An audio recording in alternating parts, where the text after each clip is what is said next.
$70,000 is the amount of money I put in my seller's pocket by doing a proper staging to this listing, and also by advising them on minor renovations that cost them around $5,000.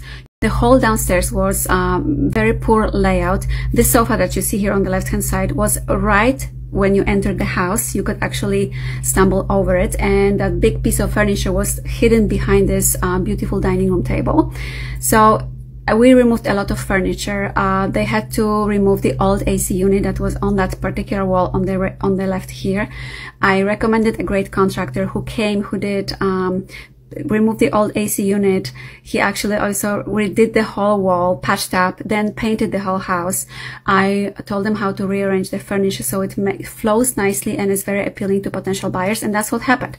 If we did list it in the condition that you're going to see right now, then we would get only about $365,000 for this house. We listed at $425,000, and the first buyer who came in, he bought the house and he paid $435,000. If you need an agent like that, call me.